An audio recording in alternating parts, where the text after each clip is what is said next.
Digitalizacija kot cilj ne more biti izgovor za obvod ustavnih in zakonskih varovalk. No, danes imamo pred sabo ene dokumente, ki rišejo, precej dramatično sliko.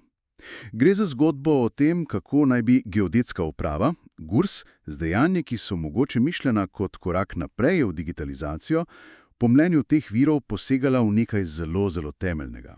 V našo lastnino. Pa zasebnost. Poglejmo malo, kaj točno jih skrbi.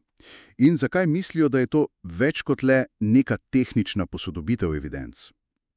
V jedru teh skrbi je res močna besedna zveza, strah pred nekakšno tiho ali pa digitalno razlastnitvijo. Ideja, kot jo pač predstavljajo ti viri, ni samo v, recimo, izgubi podatkov, ampak v občutku, da se sama narava lastnine spreminja. Da postaja nekaj, kar je definirano, mogoče celo omejeno zgolj z digitalnim opisom, na katerim posameznik mogoče nima popolnega nadzora. Zanimivo je tudi, da avtorji vlečejo vzporednice s preteklimi dogodki, kjer naj bi se posledice pokazali šele kasneje. Kaj pravni vidik pravi na to, kot ga vidijo ti viri? Ja, točno to je ključno v teh dokumentih, ta pravni okvir. Poudarjajo, da mora vsak poseg v lastninsko pravico, to varuje 33. člen ustave, ne? Se pravi naša temeljna pravica, da imamo stvari. In pa v varstvo osebnih podatkov po 38. členu. To je pač naša pravica do zasebnosti. Mora temeljiti na jasni zakonski podlagi. Mora biti nujen in sorazmeren. Tukaj pa nastopi jedro kritike izvirov, da splošno sklicovanje GURS-a na javni interes za, recimo, množično zbiranje in objavo podatkov sploh zadostuje tem strogim kriterijem. Trdijo, da je to lahko v neskladju z GDPR, to je splošna evropska uredba o varstvu podatkov, pa tudi z ZVP-2, našim domačim zakonom. Bistveno sporočilo teh virov je pač neomajno breme dokazovanja pravnega interesa in zakonske podlage za vsak posamezen vpis ali objavo je na GURS-u, ne na državljanu. Ne gre samo za tehnični vpis, veste. Gre za potencialni poseg v pravice, ki zahteva utemeljitev za vsak primer posebej. Omenja se tudi 69. člen ustave, ki razlastitev dovoljuje le v javno korist, po zakonu in proti nadomestilu, torej pod zelo specifičnimi pogoji. Spravi, bistvo teh argumentov je, da digitalizacija sama po sebi, čeprav mogoče koristna, ni dovolj tehten razlog za poseg v temeljne pravice brez individualne pravne podlage. Natančno tako. Digitalizacija kot cilj ne more biti izgovor za obvod ustavnih in zakonskih varovalk. Vsaj tako trdijo ti viri. In ti pomisleki niso samo teoretični, ne? Gradivo navaja konkretne primere, ki naj bi to ilustrirali.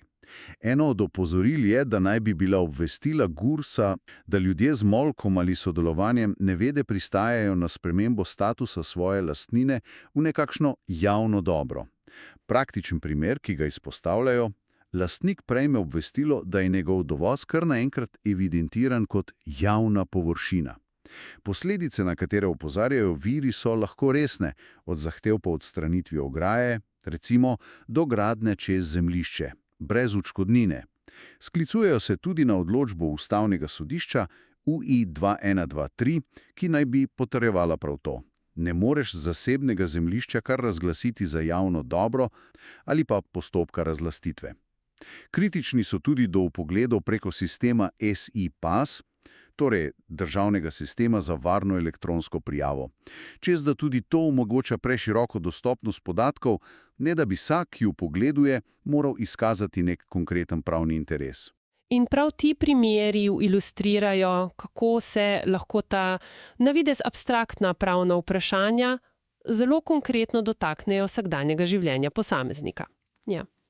Viri v tem vidijo znatna tveganja. Trdijo, da neomejena javnost podatkov, četudi je pogojena z digitalno prijavo, povečuje nevarnost za kraje, izsiljevanja, nadlegovanje in splošno izgubo nadzora nad lastnimi podatki ter lastnina. Situacijo opisujejo kot sistemsko kršitev in potencialno zlorabo uradne moči, kjer naj bi država enostransko postavljala pravila igre. Opozarjajo tudi na odgovornost države za morebitno škodo po 26. členu ustave in 82. členu GDPR, kar pomeni, da bi država lahko bila odškodninsko odgovorna, če bi zaradi teh postopkov nastala škoda. Glede na te resne pomisleke in tveganja, ki jih navajajo viri, kaj potem takem predlagajo? Kakšen naj bi bil odziv državljanov po njihovem mnenju? Pozivi iz teh dokumentov so jasni. Državljani naj bodo pozorni. Naj aktivno zahtevajo jasno in konkretno pravno podlago za vsak vpis in objavo podatkov o njihovih lastnini. Ne samo sklicevanje na splošni javni interes, ampak konkretno. Naj se zavedajo svojih pravic, kot je pravica do omejitve obdelave podatkov po 18. členu GDPR, kar pomeni, da lahko v določenih primerih zahtevajo, da začasno zamrzne uporabo njihovih podatkov. In če menijo, da so njihove pravice kršene, naj se obračajo na ustrezne institucije, informacijskega pooblaščenca, varuha človekovih pravic ali celo na ustavno sodišče. Če potegneva črto pod ključne ugoteh virov, glavna skrb, ki veje iz njih, je, da postopki GURS-a, četudi so namenjeni modernizaciji, morda prestopajo meje zakonitega posega v zasebno lastnino in zasebnost. Poudarek je res neomajen. Država, torej GURS, mora za vsak primer posebej dokazati zakonitost svojih dejanj, imeti mora jasno pravno podlago in pravni interes. Splošno sklicavanje na javni interes digitalizacije po mnenju teh avtorjev preprosto ni dovolj. Tako je.